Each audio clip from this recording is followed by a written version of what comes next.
संत भीमो भोई जी की बृहत भजन माला द्वितीय भाग पेज नंबर 205 242 नंबर भजन पर कलिजुग की अंतिम लीला को लेकर संत ने क्या लिखे हैं, आइए सुनते हैं। 133 अंके निश्चय उठिब हाण केमंते बंचिबा आंभे कुह सुजन।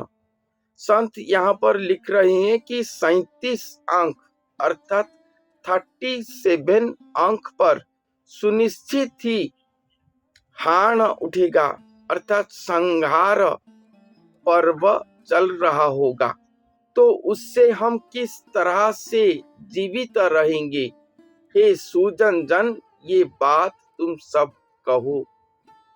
तो ये जो हाण लीला होगा, संहार लीला होगा, वो सब श्री कल्की भगवान के शून्य निर्देश क्रम पर चंडी चामुंडी जोगनी गण कांतानी गण शून्य छाया स्वरूप पर मही भ्रमण करके भियान करेंगी।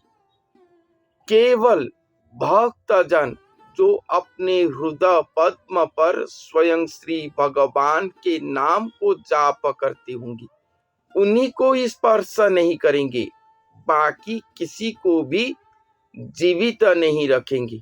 ऐसा 241 नंबर भजन पर संत ने लिखे हैं।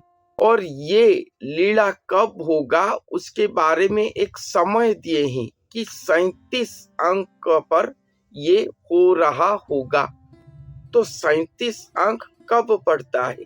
अभी तो पूरी जगन्नाथ मंदिर के जो गजपति राजा हैं दिव्य सिंह देव, उनके 69 अंक चल रहा है। ये तो 37 अंक के बारे में कहते हैं।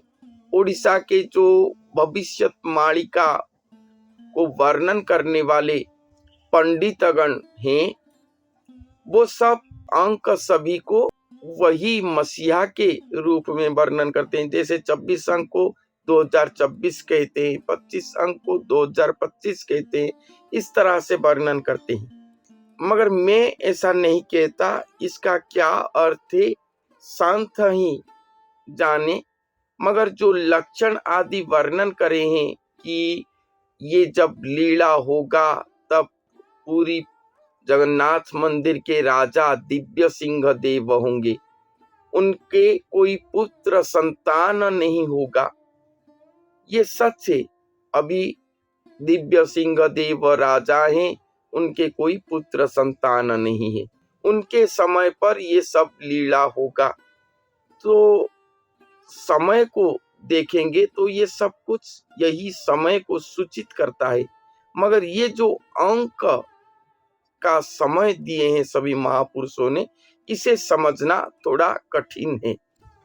तो यही अंक पर ही हाण उठेगा, संहार पर्व चल रहा होगा, उससे हम कैसे बचेंगे, जीवित रहेंगे। माळ माळ गंडी मुंड खंड खंड छिड़ी पिंड खंड काती दिशुथिब रकत वर्ण चतुरांग बल घेनी बेढ़े बुलिबे मेदिनी कालिका खरपर पुरी होइब पूर्ण। उस समय पर काली का खरपर सारे जगत पर घूम रहा होगा, माल माल होकर शरीर से सर अलग होकर पड़ता होगा सभी के। चारों ओर केवल रक्त वर्ण ही दिखाई देगा। चतुरांग बल, श्री भगवान के चतुरांग बल धरती पर घूमेंगे। ए ब्रह्मांड रे असुर दुष्ट बल निशाचर रावण ठारू प्रबल अधिक जान बढ़ी दुष्ट वंशमान जेन्हे रंभा तरुवन चरी चारी देउछंती मंच भुवन। और संत यहाँ पर कहते हैं कि ये ब्रह्मांड पर जो असुर दुष्ट बल निशाचर है, वो त्रेता युग पर जो राक्षस रावण था उससे भी अधिक प्रबल होंगे, अधिक भयंकर होंगे। और ये दुष्ट राक्षस दुष्ट जनों की वंश, जैसे रंभातरु बढ़ता है उसी तरह से उनका वर्धन होता होगा। रंभातरु अर्थात केले का वृक्ष जिस तरह से व्याप्त होता है, उसी तरह ये कलिजुगी राक्षस दुष्ट जनों का बल उसी तरह से अधिक होता होगा।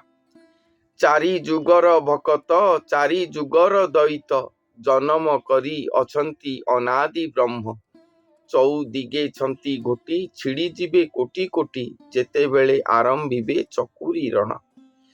और लिखते हैं कि ये कलिजुग की अंत समय पर जब भगवान महावतरण करेंगे, उस समय 4 युगों का भगत और 4 युगों का दैत्य राक्षस, ये सभी को भगवान खुद जन्म किए होंगे अपने लीला समय पर।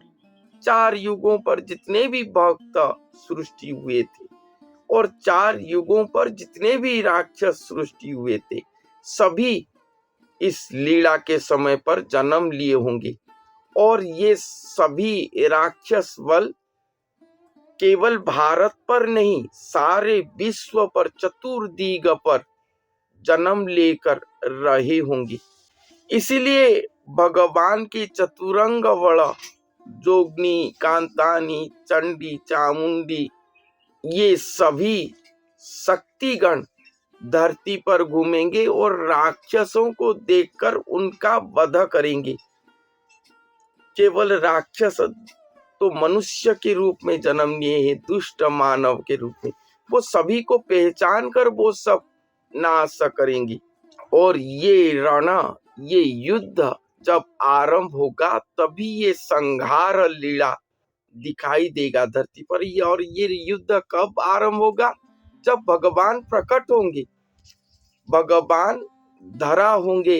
पिछले एपिसोड पर मैंने आपको सुनाया था कि भगवान धरा होंगे, ये जगत उन्हें पहचानेगा कि यही कल्कि भगवान है, भगवान के अवतार स्वरूप यही है।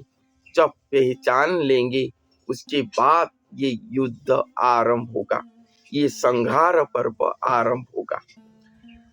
विशासये सिद्ध धुनि पड़ी सबु सरिलाणी, जुग शेष होइलाणी पाहिला दिन, कवि पंडित ब्रह्मण्य अंत कोटि साधुगण, एमाने रहिबे पृथ्वी होइब शून्य।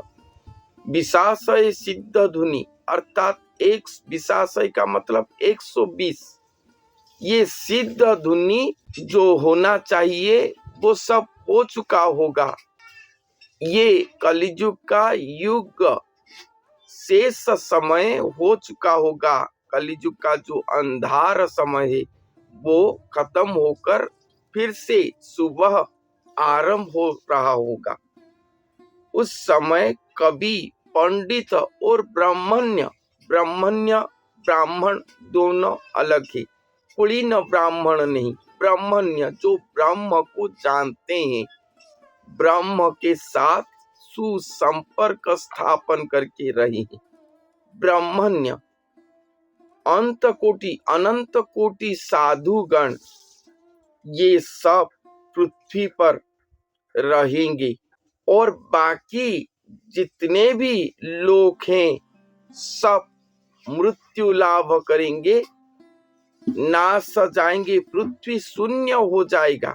इसलिए तो भविष्य मालिका पर लिखा गया है कि जितने जनसंख्या है उससे 4 भाग से 1 भाग ही लोग बचेंगे। 64 सिद्ध तपस्वी छड़ ब्रह्म नव ऋषि, एमाने होइबे सिना ब्रह्मरे लीन, आउ जेतेक भगत मन कल्पना वांछित, सत्य जुग संसार को हेब विहन। और 64 सिद्ध तपस्वी गण भी सृष्टि हुए होंगे, 64 सिद्ध तपस्वी गण और षड ब्रह्म नव ऋषि, ये सब ब्रह्म पर लीन जाएंगे। ये सब कौन है? भगवान जब प्रकट होंगे ये सब कौन है तभी पता चलेगा, अभी नहीं।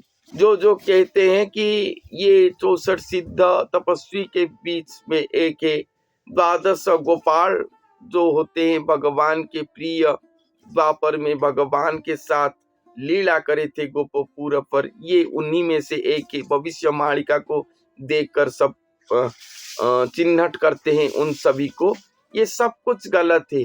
ये भगवान का प्रहलाद भक्त थे पूर्व जन्म पर, उन्हें स्वप्नादेश हुआ है। ये ध्रुव है, उनको स्वप्नादेश हुआ है कि ये पूर्व जन्म पर ध्रुव थे। कहते हैं, मगर मैं जितना जानता हूँ भविष्य मालिका पर जो लिखा गया है, एकमात्र वो महापुरुष के पास ही वो दिव्य चक्षु होगा जो कि अपने भक्त को पहचान पाएंगे। एकमात्र वो महापुरुष के पास वो चक्षु होगा कि ये पूर्व जन्म पर कौन था, और द्वितीय किसी के पास भी वो चक्षु नहीं होगा। और जब भगवान उदय होंगे, उनके शरीर पर प्रकाश होंगे, उसके बाद ही अगर कोई भक्तजन उनके सामने चला आता होगा तो तभी ही वो भक्त को पहचान पाते होंगे कि ये भगवान के भक्त हैं। और भगवान प्रकट होने के बाद ही अपने भक्त जनों को पहचानेंगे, उनके आत्म वृत्ति क्या था, आत्म जन्म के बारे में उन्हें सब अवगत करेंगे। उससे पहले नहीं होगा। ये जो जो कहते हैं सब माया पर पड़े हैं। भगवान अभी तक संसार पर प्रकट नहीं हुए, वो अभी तक जनता के सामने नहीं आए, उनके भक्त जन कैसे परिचित होंगे, ये कहना गलत है। तो भगवान आने से ही वो 64 सिद्ध तपस्वी कौन है और क्षण ब्रह्म नवऋषि कौन है, ये सभी को वो ही चिन्हट करेंगे। और ये सब लिखा गया है कि ये सब ब्रह्म पर लीन जाएंगे। कलियुग की अंत समय पर जब भगवान प्रकट होकर लीला करेंगे, लिखा गया है कि ये 64 सिद्धों के साथ उनका विचार पड़ रहा होगा हमेशा। कैसे लीला करेंगे, कैसे जगत को उद्धार करेंगे, उन्हीं के साथ ही विचार विमर्श करते होंगे। ये लिखा गया है भविष्य मालिका पर। और ये सभी भगवान के ब्रह्म पर ही लीन जाएंगे। षड ब्रह्म नवऋषि ये भी लीन जाएंगे। और उनके बाद जितने भगत हैं जो कि अपने मन कल्पना पर एकमात्र भगवान को वांछा करके रहे, उनके भक्ति को वांछा करके रहे, निष्काम निष्कपट चित्त पर रहे होंगे, वो सब आने वाले श्री सत्य युग के लिए बिहन सदृश कहलाएंगे। बिहन जो बीज होता है, जो बीज को डालने से नया वृक्ष उत्पन्न होता है, वही कहलाएंगे वो सब।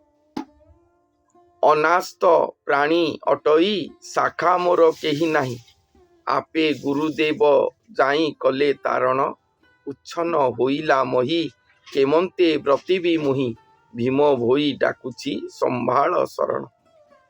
और यहाँ पर संत भीम भोई कहते हैं कि मैं एक अनास्त प्राणी हूँ, मेरा और कोई भी शाखा नहीं है, एकमात्र शाखा वही गुरुदेव ही मेरे हैं, और द्वितीय में मेरा कोई नहीं इस संसार पर।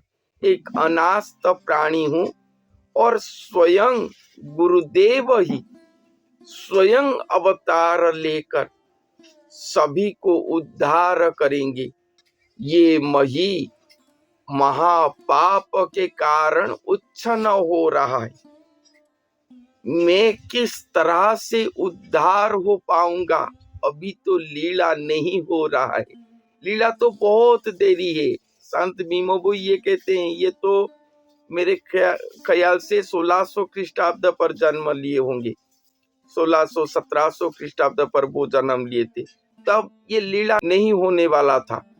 संतों ने ये लीला के बारे में उस समय लिखे थे संत भीम भोई जो थे वो अंध थे, उन्हें कुछ दिखाई नहीं देता था। केवल गुरु कृपा के द्वारा उनके दिव्य चक्षु खुला हुआ था और वही चक्षु से वो ये शून्य घर की अपाठ पाठ को देखकर ये सभी ग्रंथों को रचना करे और उनके जो जो प्रेडिक्शंस कलियुग की अंतिम लीला को लेकर है, अंतिम लक्षणों को लेकर है, एक एक बात सत्य है। ऐसे उड़ीसा के दिव्य दृष्टा युक्त संत भारत पर प्रचारित नहीं है। ये सबसे बड़ी दुख की बात है कि इतने बड़े संत जो कि अंध थे और इतने प्रेडिक्शंस भविष्यवाणी करके गए हैं, उनके भविष्यवाणी को के बारे में कोई कुछ नहीं जानता। मगर विदेश पर एक अंधे महापुरुष बाबा भेंगा जो थे, अंधे थे, वो भी प्रेडिक्शंस करे थे, तो उनका वाणी प्रचारित हो रहा है बहुत जोर से, सब फॉलो करते हैं। मगर ये उड़ीसा की मिट्टी पर छुप के रहने वाले संत भीम भोई जी की भविष्यवाणी, समाज पर घटने वाले एक एक सामाजिक कथा को अपने भविष्यवाणिका पुस्तकों पर लिखे हैं। ये अभी तक प्रचारित नहीं है, गुप्त पर रही है। ऐसे लीला होगा ये लिखे हैं और कहते हैं कि जब ये लीला होगा तब स्वयं गुरुदेव आएंगे, सभी भक्त जनों को उद्धार कर लेंगे। और अभी तो लीला नहीं हो रहा है मेरे देह धारण के समय, तो मैं किस तरह से उद्धार पाऊंगा।